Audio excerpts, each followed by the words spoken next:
इस टाइम हम लोग डिस्ट्रिक्ट कोर्ट रावलपिंडी में मौजूद हैं। आज इमरान खान के 11 केसेस जो है वो लगे हुए थे डिस्ट्रिक्ट कोर्ट रावलपिंडी के अंदर और फैसल मलिक साहब हमारे साथ मौजूद हैं। फैसल मलिक साहब, ये बताइएगा खान साहब के आज जो 11 केसेस थे उनकी क्या तफसीलात हैं और जज की तरफ से और अदालत में क्या हुआ है, जो मतलब आपने वहाँ पे कंटेस्ट किया है ये 11 केसेस, तो क्या कहेंगे? बिस्मिल्लाहिर्रहमानिर्रहीम। देखिए, आज 9 मई के मुतल्लिक 11 केसेस थे और इन 11 केसेस में जो प्रोसीडिंग्स थी वो थी डिस्ट्रीब्यूशन ऑफ कॉपीज़ के लिए। तो इसमें बहुत से एक्यूज़ पर्सनस आए, उनकी कॉपीज़ उनको दी गई। काफ़ी सारे एक्यूज़ रहते हैं, बशमूल खान साहब को भी इन 11 केसेस में अभी कॉपीज़ दी जानी है। तो मैं खान साहब की तरफ से पेश हुआ और वहाँ पे जज साहब ने ये ऑब्जर्वेशन दी कि सबसे पहले हम कॉपीज़ डिस्ट्रीब्यूट करेंगे। उसके बाद जज साहब ने ये कहा कि हमारी एक एप्लीकेशन पेंडिंग है जिसमें हमारा ये कहना है कि ये 12 केसेस का एक ट्रायल होना चाहिए, क्योंकि इल्ज़ाम खान साहब पे ये लगाया जाता है कि उन्होंने एक साजिश की। तो उस एक साजिश के नतीजे में जितने भी वो इल्ज़ामात हैं उस पर एक ट्रायल चलना चाहिए, एक मुकदमा चलना चाहिए। उस पर बड़ी तफसील से मैंने कल बहस कर दी है। तो जज साहब का ये कहना था कि पहले मेरी उस एप्लीकेशन को डिसाइड करेंगे और उसके बाद देखेंगे कि क्या ये केसेस उन केसेस के साथ जो GHQ का एक केस चल रहा है उसके साथ इकट्ठे होंगे या ये केस अलहदा से जेल में चलेंगे। तो ये जज साहब ने कहा है। जी फैसल भाई, ये बताइएगा, परसों जो है वो GHQ केस के अंदर 118 मुल्ज़मान जो है वो अडियाला जेल के अंदर तकरीबन 2.5-3 महीने के बाद जो है खान साहब का वो केस लगा है। आप वहाँ पे पेश हुए हैं, तो एक तो ये बताइएगा खान साहब ने जो है वो क्या इंस्ट्रक्शन दी हैं आप लोगों को उसके अपने केसेस के हवाले से, और दूसरा ये बताइएगा कुछ खबरें ये भी चल रही थी कि खान साहब ने कुछ बयानात भी दिए हैं कि भाई मैं नहीं झुकूँगा जो है वो चाहे वक्त के जदीद के सामने, और इसके अलावा जो है वो क्या तफसीलात हैं। और ये भी कहा जाता है खान साहब को जो है वो ATC की तरफ से भी, जजेस की तरफ से भी कहा जाता है पेश किया जाए इस्लामाबाद जो डिस्ट्रिक्ट कोर्ट है, जज अफजल मजोका साहब भी कहते हैं पेश किया जाए, लेकिन खान साहब को अदालत में पेश नहीं किया जाता। इसकी पीछे क्या वजह हो सकती है? आप देखिए, ये जो खान साहब को अदालतों में पेश नहीं करते, ये इंतहाई गैर कानूनी अमल है, ये गैर आइनी अमल है। हमारा आइन का एक आर्टिकल है, आर्टिकल 10A, जो डील करता है फेयर ट्रायल से। ये हर मुल्ज़िम का बुनियादी हक है कि जब भी उसका केस चले उसको अदालत में पेश किया जाए, और खान साहब को अदालत में ना पेश करना खिलाफ कानून है, गैर आइनी है। बिल्कुल बात दुरुस्त है। इस्लामाबाद में जजेस कहते हैं खान साहब को पेश नहीं किया जाता। ATC कोर्ट में जब हम रिक्वेस्ट करते हैं, हमें जेल जब नहीं जाते, हमारी रिक्वेस्ट होती है कि खान साहब को कोर्ट में पेश करें, कोर्ट में पेश नहीं किया जाता। दूसरा क्वेश्चन आपने किया कि कल 2-2.5 महीनों के बाद खान साहब की जब हेयरिंग हुई तो जब काफ़ी सारे लोग थे तो खान साहब बड़े अच्छे मोराल में थे, और खान साहब ने एक मौके पे मुस्कुराते हुए कहा कि आज तो मेला लगा हुआ है, खुशी का इजहार किया, मोहब्बत का इजहार किया अपने वर्कर्स के साथ। खान साहब ने इंस्ट्रक्शंस ये दी कि इन केसेस को स्ट्रांगली कंटेस्ट करें। इन केसेस में देखें, अदालतों में जो भी मामलात लीगल तरीक़ाकार से चल सकते हैं वो अपनी कोशिश कीजिए। हमारी कंसर्न्स हैं बहुत से इशूज़ पे। हम ये समझते हैं ख़ास तौर पर ये जो 26th अमेंडमेंट है ये अदलिया की आज़ादी पे हमला है। इस 26th अमेंडमेंट के ज़रिए अदलिया को कंट्रोल करने की कोशिश की जा रही है, और इस 26th अमेंडमेंट को इंशाल्लाह ख़त्म होना होगा, और ये इंशाल्लाह व ताला ख़त्म होगी। और खान साहब भी इसके मुतल्लिक इंतहाई सख्त रिजर्वेशन रखते हैं। लेकिन इस सब के बावजूद हमारे पास जो भी निज़ाम मौजूद है उस मौजूदा निज़ाम में हम पूरी कोशिश करेंगे कि हम अपने क्लाइंट्स के लिए और खान साहब के लिए इंसाफ हासिल करें। आपने बात की खान साहब के कहने के मुतल्लिक, खान साहब ने ये कहा है कि वो हक पे खड़े रहेंगे, वो सच पे खड़े रहेंगे, वो अपने असूलों पे डटे रहेंगे, वो अपने जो उनके हैं वर्कर्स उनके लिए खड़े रहेंगे, और अपने पाकिस्तान के लिए हर जगह खड़े रहेंगे, अपने पाकिस्तान के लिए हर कुर्बानी देंगे। खान साहब अगर अभी जेल में हैं तो सिर्फ अपने पाकिस्तान के लिए, अपने पाकिस्तानी अवाम के लिए, पाकिस्तान के इस निज़ाम को सुधारने के लिए जेल में है। फैसल मलिक साहब, ये भी बताइएगा कि अलीमा खान साहिबा की यहाँ से दरख्वास्त खारिज हो गई है, जो उन्होंने बाहर जाना था फ़ंड रेजिंग के लिए, तो उसके हवाले से क्या तफसीलात हैं आपके पास? और खान साहब को इन हालात के अंदर जब ये 26वीं तरमीम कर दी गई है, अदालतों को कंट्रोल कर लिया गया है, जहाँ पे भी जो है वो जिस अदालत में भी जाएँ तो आगे से जो है वो जजेस मजबूर हो जाते हैं, कुछ कर नहीं पा रहे, इस सारी सिचुएशन के अंदर खान साहब को अब कब तक जो है वो बाहर नज़र आ रहे हैं आपको अदालती, जो क्योंकि आप उनके वकील हैं, तो जो केसेस हैं खान साहब के उसके हवाले से बताइए। देखिए जी, 26वीं तरमीम के मुतल्लिक मैं बात बिल्कुल करूँगा। देखिए, जो 26वीं तरमीम है, इस तरमीम के ज़रिए अदलिया को बिल्कुल कमज़ोर करने की कोशिश की गई है। ये तरमीम अदलिया की आज़ादी पे हमला है। हमारा इसके मुतल्लिक बड़ा क्लियर व्यूज़ हैं। इस 26वीं तरमीम को PTI ने और दीगर लोगों ने सुप्रीम कोर्ट में चैलेंज किया हुआ है। हमारा ये कहना है कि ये एक ऐसी तरमीम है जिसके ज़रिए ये कॉन्स्टिट्यूशनल बेंच बनाए। अब जो कॉन्स्टिट्यूशनल बेंच इसी तरमीम की क्रिएशन है, वो बेंच इस तरमीम के मतलब केसेस को नहीं सुन सकता। कानून ये है कि नोबडी कैन बी जज ऑफ हिज कॉज।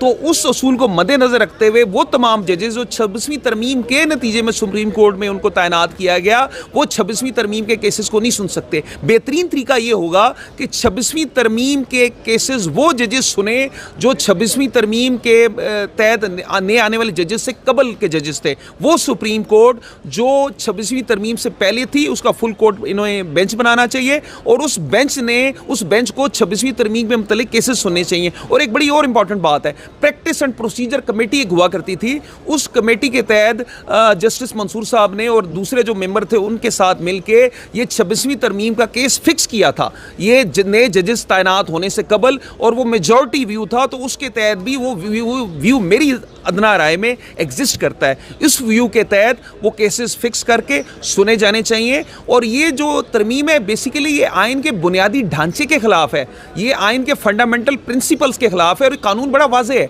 ऐसी कोई भी तरमीम जो आइन। इस टाइम हम लोग डिस्ट्रिक्ट कोर्ट रावलपिंडी में मौजूद हैं। आज इमरान खान के 11 केसेस जो है वो लगे हुए थे डिस्ट्रिक्ट कोर्ट रावलपिंडी के अंदर, और फैसल मलिक साहब हमारे साथ मौजूद हैं। फैसल मलिक साहब, ये बताइएगा खान साहब के आज जो 11 केसेस थे उनकी क्या तफसीलात हैं, और जज की तरफ से और अदालत में क्या हुआ है, जो मतलब आपने वहाँ पे कंटेस्ट किया है ये 11 केसेस, तो क्या कहेंगे? बिस्मिल्लाहिर्रहमानिर्रहीम। देखिए, आज 9 मई के मुतल्लिक 11 केसेस थे और इन 11 केसेस में जो प्रोसीडिंग्स थी वो थी डिस्ट्रीब्यूशन ऑफ कॉपीज़ के लिए। तो इसमें बहुत से एक्यूज़ पर्सनस आए, उनकी कॉपीज़ उनको दी गई। काफ़ी सारे एक्यूज़ रहते हैं, बशमूल खान साहब को भी इन 11 केसेस में अभी कॉपीज़ दी जानी है। तो मैं खान साहब की तरफ से पेश हुआ और वहाँ पे जज साहब ने ये ऑब्जर्वेशन दी कि सबसे पहले हम कॉपीज़ डिस्ट्रीब्यूट करेंगे। उसके बाद जज साहब ने ये कहा कि हमारी एक एप्लीकेशन पेंडिंग है जिसमें हमारा ये कहना है कि ये 12 केसेस का एक ट्रायल होना चाहिए, क्योंकि इल्ज़ाम खान साहब पे ये लगाया जाता है कि उन्होंने एक साजिश की। तो उस एक साजिश के नतीजे में जितने भी वो इल्ज़ामात हैं उस पर एक ट्रायल चलना चाहिए, एक मुकदमा चलना चाहिए। उस पर बड़ी तफसील से मैंने कल बहस कर दी है। तो जज साहब का ये कहना था कि पहले मेरी उस एप्लीकेशन को डिसाइड करेंगे और उसके बाद देखेंगे कि क्या ये केसेस उन केसेस के साथ जो GHQ का एक केस चल रहा है उसके साथ इकट्ठे होंगे या ये केस अलहदा से जेल में चलेंगे। तो ये जज साहब ने कहा है। जी फैसल भाई, ये बताइएगा, परसों जो है वो GHQ केस के अंदर 118 मुल्ज़मान जो है वो अडियाला जेल के अंदर तकरीबन 2.5-3 महीने के बाद जो है खान साहब का वो केस लगा है। आप वहाँ पे पेश हुए हैं, तो एक तो ये बताइएगा खान साहब ने जो है वो क्या इंस्ट्रक्शन दी हैं आप लोगों को उसके अपने केसेस के हवाले से, और दूसरा ये बताइएगा, कुछ खबरें ये भी चल रही थी कि खान साहब ने कुछ बयानात भी दिए हैं कि भाई मैं नहीं झुकूँगा जो है वो चाहे वक्त के जदीद के सामने, और इसके अलावा जो है वो क्या तफसीलात हैं। और ये भी कहा जाता है खान साहब को जो है वो ATC की तरफ से भी, जजेस की तरफ से भी कहा जाता है पेश किया जाए। इस्लामाबाद जो डिस्ट्रिक्ट कोर्ट है, जज अफजल मजोका साहब भी कहते हैं पेश किया जाए, लेकिन खान साहब को अदालत में पेश नहीं किया जाता। इसकी पीछे क्या वजह हो सकती है? आप देखिए, ये जो खान साहब को अदालतों में पेश नहीं करते, ये इंतहाई गैर कानूनी अमल है, ये गैर आइनी अमल है। हमारा आइन का एक आर्टिकल है, आर्टिकल 10A, जो डील करता है फेयर ट्रायल से। ये हर मुल्ज़िम का बुनियादी हक है कि जब भी उसका केस चले उसको अदालत में पेश किया जाए, और खान साहब को अदालत में ना पेश करना खिलाफ कानून है, गैर आइनी है। बिल्कुल बात दुरुस्त है। इस्लामाबाद में जजेस कहते हैं खान साहब को पेश नहीं किया जाता। ATC कोर्ट में जब हम रिक्वेस्ट करते हैं, हमें जेल जब नहीं जाते, हमारी रिक्वेस्ट होती है कि खान साहब को कोर्ट में पेश करें, कोर्ट में पेश नहीं किया जाता। दूसरा क्वेश्चन आपने किया कि कल 2-2.5 महीनों के बाद खान साहब की जब हेयरिंग हुई तो जब काफ़ी सारे लोग थे तो खान साहब बड़े अच्छे मोराल में थे, और खान साहब ने एक मौके पे मुस्कुराते हुए कहा कि आज तो मेला लगा हुआ है, खुशी का इजहार किया, मोहब्बत का इजहार किया अपने वर्कर्स के साथ। खान साहब ने इंस्ट्रक्शंस ये दी कि इन केसेस को स्ट्रांगली कंटेस्ट करें।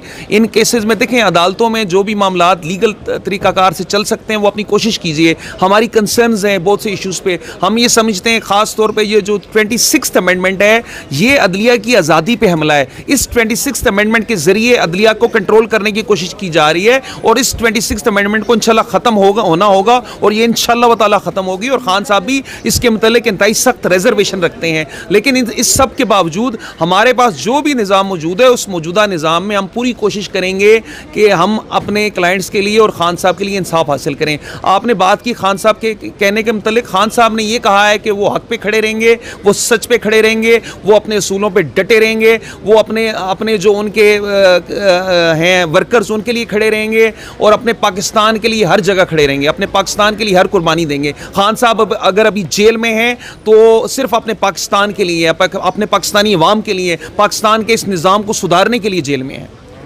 फैसल मलिक साहब, ये भी बताइएगा कि अलीमा खान साहिबा की यहाँ से दरख्वास्त खारिज हो गई है, जो उन्होंने बाहर जाना था फ़ंड रेजिंग के लिए, तो उसके हवाले से क्या तफसीलात हैं आपके पास? और खान साहब को इन हालात के अंदर जब ये 26वीं तरमीम कर दी गई है, अदालतों को कंट्रोल कर लिया गया है, जहाँ पे भी जो है वो जिस अदालत में भी जाएं तो आगे से जो है वो जजेस मजबूर हो जाते हैं, कुछ कर नहीं पा रहे, इस सारी सिचुएशन के अंदर खान साहब को अब कब तक जो है वो बाहर नज़र आ रहे हैं आपको अदालती, जो क्योंकि आप उनके वकील हैं, तो जो केसेस हैं खान साहब के उसके हवाले से बताइए। देखिए जी, 26वीं तरमीम के मतलब मैं बात बिल्कुल करूंगा। देखिए, जो 26वीं तरमीम है, इस तरमीम के ज़रिए अदलिया को बिल्कुल कमज़ोर करने की कोशिश की गई है। ये तरमीम अदलिया की आज़ादी पे हमला है। हमारा इसके मतलब बड़ा क्लियर व्यूज़ हैं। इस 26वीं तरमीम को PTI ने और दीगर लोगों ने सुप्रीम कोर्ट में चैलेंज किया हुआ है। हमारा ये कहना है कि ये एक ऐसी तरमीम है जिसके ज़रिए ये कॉन्स्टिट्यूशनल बेंच बना है। अब जो कॉन्स्टिट्यूशनल बेंच इसी तरमीम की क्रिएशन है, वो बेंच इस तरमीम के मतलब केसेस को नहीं सुन सकता। कानून ये है कि नोबडी कैन बी जज ऑफ हिज कॉज।